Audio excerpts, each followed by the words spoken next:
Assalamualaikum warahmatullahi wabarakatuh. Jumpa lagi dengan saya, Pak Brewok lagi ya.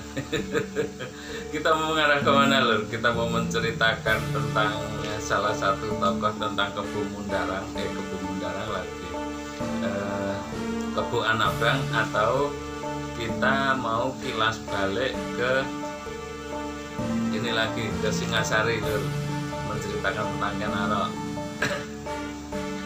Kita ke ini dulu aja ya, ke Maisa Anabrang ya. Jadi Maisa Anabrang ini adalah seorang tokoh besar di dalam keberhasilan ekspedisi Pamalayu ke Sumatera itu ya. Jadi dia menjadi salah satu tokoh paling penting di dalam ekspedisi Pamalayu.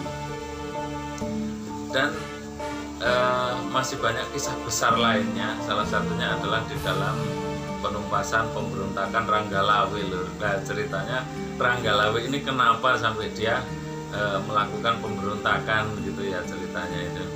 Jadi awal mulanya begini lur. Pada masa-masa awal ya, pada masa-masa awal lumayan banyak tokoh-tokoh besar yang istilahnya menjadi pembantu paling dekat ya dengan Raden Wijaya itu. Salah satunya adalah Ranggalawe loh.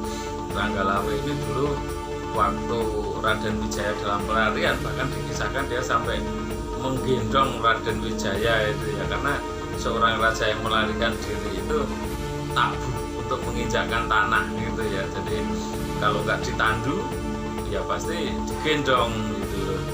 Nah ini karena kedekatannya dengan Raden Wijaya ini nanti menimbulkan satu istilahnya kecemburuan gitu ya. Selain itu tokoh-tokoh besar lainnya adalah Nambi lur. Nambi itu adalah seorang tokoh ahli strategi ya, strategi juga ahli administrasi gitu. Jadi dalam masa-masa di hutan tarik dulu Nambi yang paling banyak melakukan penertiban administrasi dan lain-lain ini ya. Dan di situ juga tadi itu seperti saya sebutkan, tokoh besar lain adalah Maisa Anabrang atau Kebu Anabrang ya lur ya.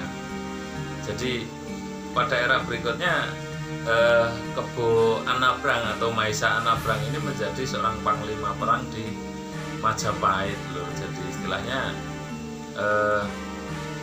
memang bidangnya adalah perang ya. Jadi hampir sama dengan Ranggalawe. Ranggalawe itu adalah selain seorang pendekar, dia juga seorang prajurit yang handal, putra. Jadi Ranggalawe ini putra dari Arya Wiraraja ya lur ya, Arya Wiraraja. Jadi Arya Wiraraja ini adalah tokoh tua paling berperan di dalam keberhasilan Raden Wijaya mendirikan Majapahit gitu ya lur ya. Ini saya harap enggak terlihat muter-muter, saya hanya menceritakan kronologi orang-orang, jadi sosok-sosok yang dekat dengan Raden Wijaya di awal-awal Majapahit berdiri. Teman-teman semua, setelah Majapahit sudah resmi menjadi sebuah bentuk kerajaan yang formal, dalam arti Raden Wijaya sudah dilantik sebagai seorang raja ya, maka Raden Wijaya ini memilih sosok Nambi lur. Sosok Nambi sebagai seorang Mahapatih ya. Jadi karena keahliannya di bidang administrasi ini, di bidang ekonomi ini, maka Nambi dijadikan seorang Mahapatih atau orang kedua setelah Raden Wijaya gitu ya. Nah, hal ini menimbulkan beberapa kecemburuan lur. Jadi istilahnya orang-orang terdekatnya itu salah satunya adalah Ranggalawe, ada Maisa Anabrang, kemudian ada Lembu Sora, ada siapa lagi lur? Ini ya. Jadi mereka itu merasa agak sedikit cemburu gitu ya. Salah satunya yang jasanya paling besar dan layak untuk dipertimbangkan adalah Ranggalawe gitu loh. Nah di sini ini akhirnya Ranggalawe sedikit tidak terima ya. Satu karena jasanya sendiri adalah besar, yang kedua adalah jasa orang tuanya. jasa Arya Wiraraja ini juga sangat besar. Bahkan tanpa Arya Wiraraja mungkin entah apa yang akan terjadi gitu ya Lur ya. Maka di sini ini Ronggolawe ini merasa dianaktirikan gitu loh Lur.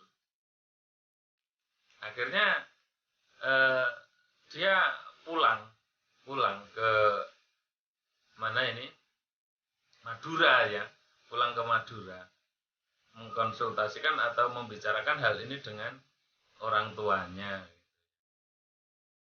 Gimana ini Kanjeng Romo, kita sudah berbuat begitu banyak dan begitu besar, tetapi perhatian Raden Wijaya justru mengarah kepada Nabi.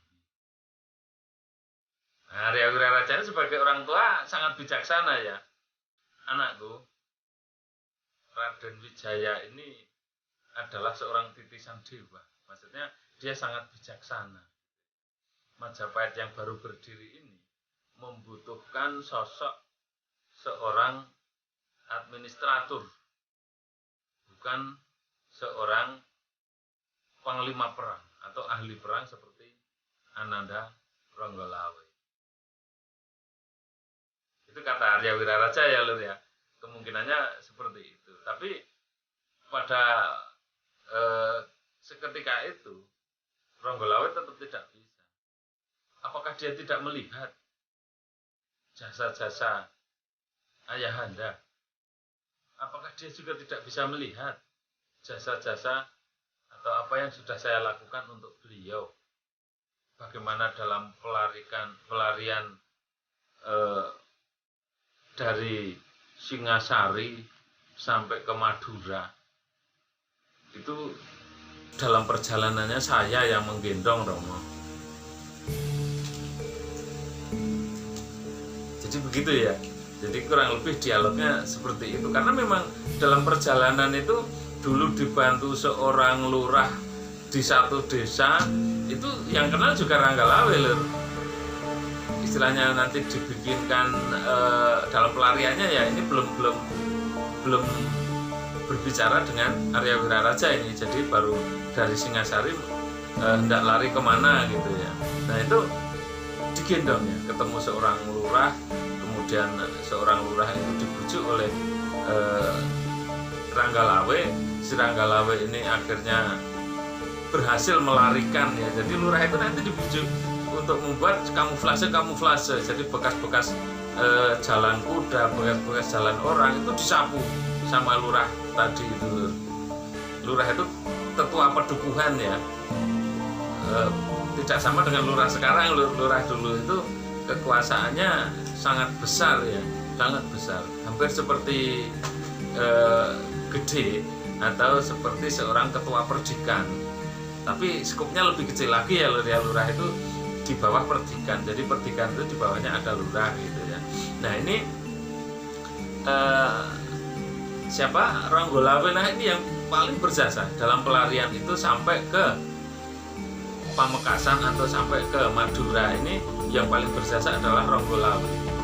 Dia yang mendukung atau menggendongnya sampai ke tempat.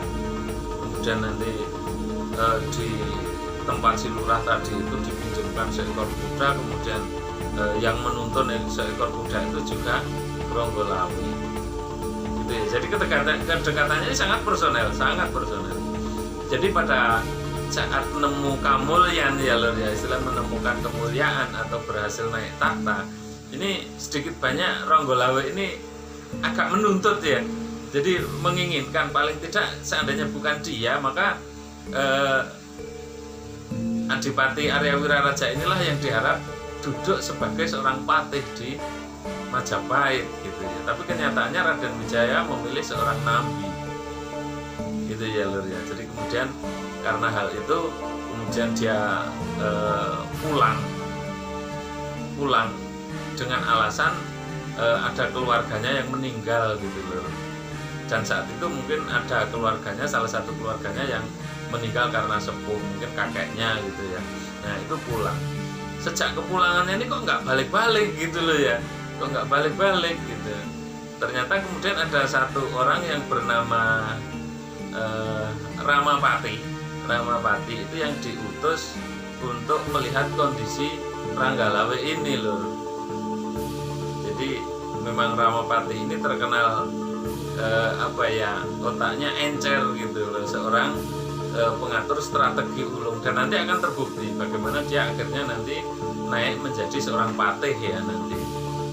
Nah teman-teman, karena Ramapati ini adalah juga seorang paman dari Raden Wijaya, ini agak sulit, ibaratnya mempunyai kekebalan politik ya lho. Jadi mungkin banyak orang yang mengetahui kelemahannya, kecurangannya dan lain sebagainya, tapi karena dia adalah orang dekat dari Raden Wijaya, maka dia kebal secara politik itu. Diadukan, mungkin juga nggak ada yang berani mengadukannya kepada Raden Wijaya ini. Maka di situ tadi, maka Ramapati ini akhirnya membuat berita palsu loh. Berita palsu ya setengah palsu ya. Jadi sebenarnya Ranggalawe ini tidak ada niatan untuk memberontak, tetapi oleh Ramapati ini dibikin seolah-olah Ranggalawe atau Pamekasan atau Madura ini mau memberontak gitu ya.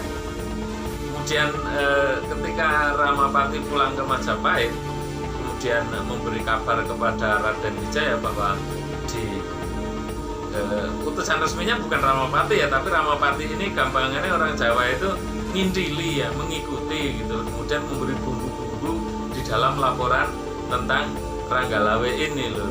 Ranggalawe ini seorang yang gagah berani loh, seorang gagah berani, jadi ada kemungkinan gitu loh dia akan mengobarkan pemberontakan dan lain sebagainya, ada kemungkinan. Lah ini yang dimanfaatkan oleh Ramapati untuk memberi bumbu-bumbu penyedap gitu ya, supaya apa? Supaya Raden Wijaya ini termakan oleh bumbu-bumbu yang dia masukkan tadi gitu ya. Jadi gampangnya siasat-siasat yang dalam tanda kutip tidak begitu sehat gitu ya. Dan Ramapati ini juga mempengaruhi pejabat-pejabat tinggi lain loh, pejabat-pejabat tinggi lain, sehingga banyak kemarahan yang tertumpah kepada Ranggalawe ini. Kenapa dia pulang nggak segera balik gitu ya loh ya. Nah dalam kondisi ini ketika sudah menjadi cukup panas ya, Ramapati ini gantian mengirim seorang kurir gitu loh, mengirim seorang kurir atas nama dirinya untuk memberitahu Ranggalawe bahwa Ranggalawe ini dianggap mau memberontak oleh Majapahit gitu ya. Jadi ini diadu domba gini loh. Nah akhirnya ketika situasi sudah semakin panas, Ranggalawe merasa dia dimusuhi, disingkirkan dan hendak dianggap sebagai pemberontak ya, maka dia mempersiapkan pasukan yang cukup besar, yang dihimpun dari masyarakat sipil yang dipersenjatai dan dilatih untuk perang gitu ya lor ya.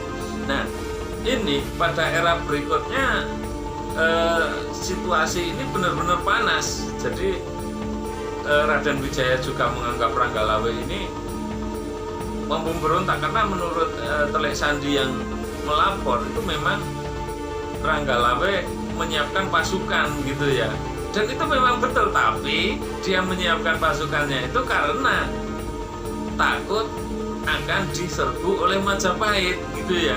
Jadi ini karena diadu domba, akhirnya seolah-olah semua ini menjadi nyata gitu ya.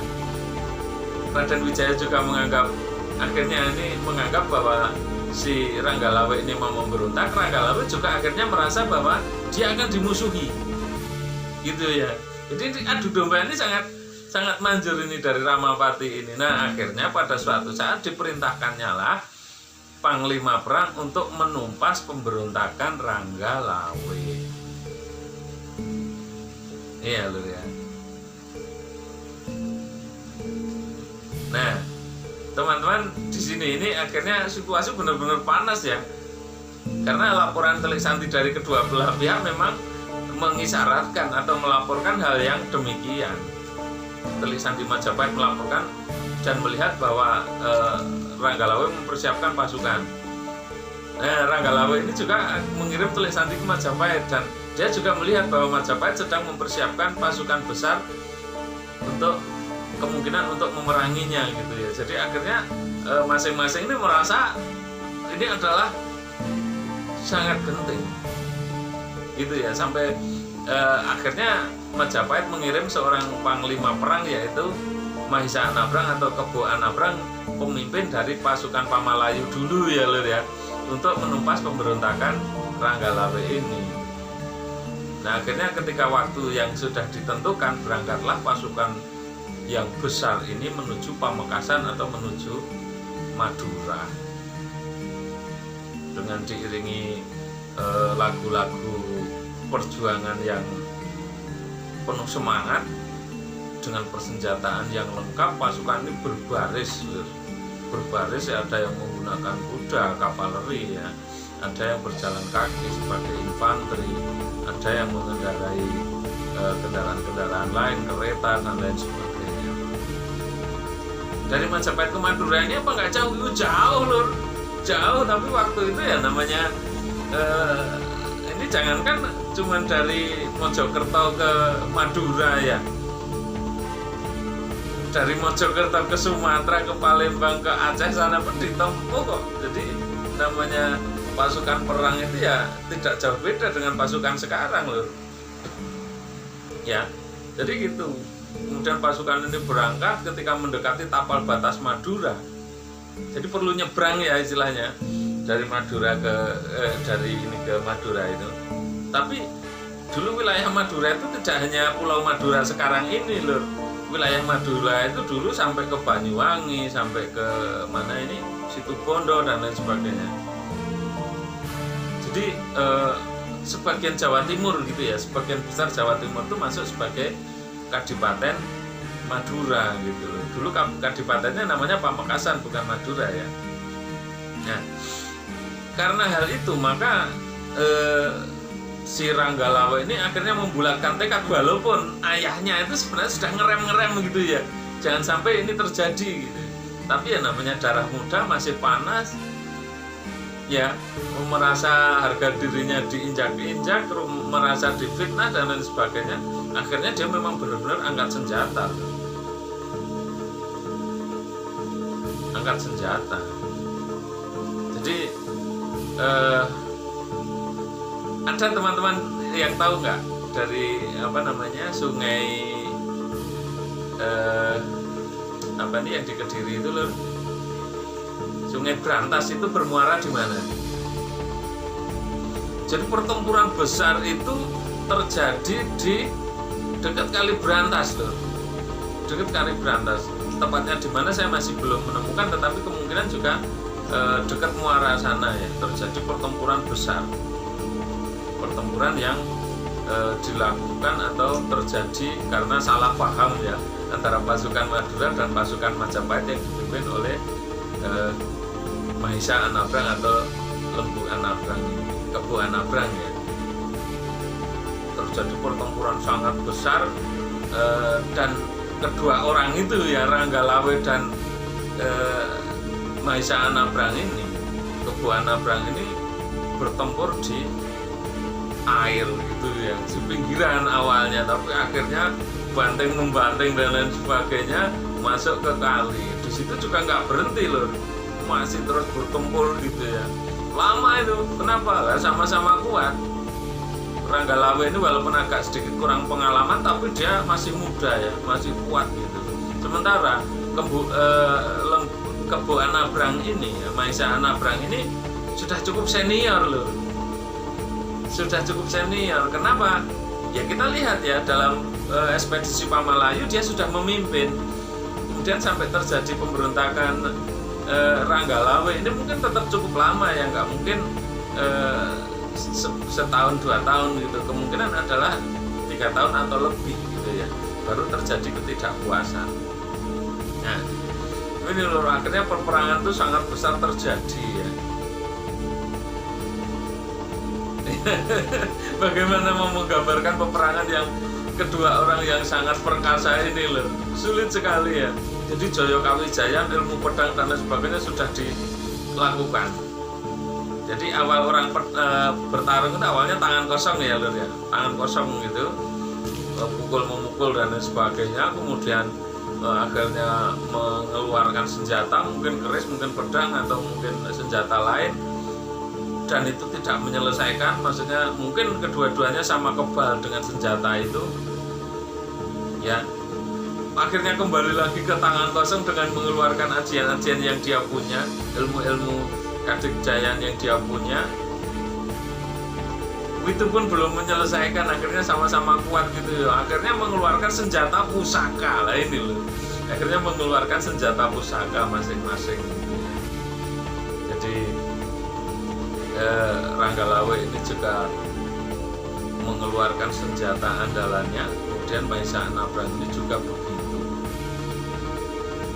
Ya lur ya, ramai ini, peperangan sangat ramai. Akhirnya di finishnya ini saling menghunus senjata terakhir tadi ya, senjata pamungkas ini. Nah di situ terjadi duel sangat seru lur. Kalau senjata biasa nggak mempan gitu ya, tapi kalau senjata pusaka ini selain mempunyai akurasi, ya senjata pusaka ini selain mempunyai akurasi dalam arti titik akurasi ujungnya itu ya, itu sangat berpengaruh lur. Pernah lihat keris yang berdiri sendiri? Nah itu karena akurasi ujungnya lur.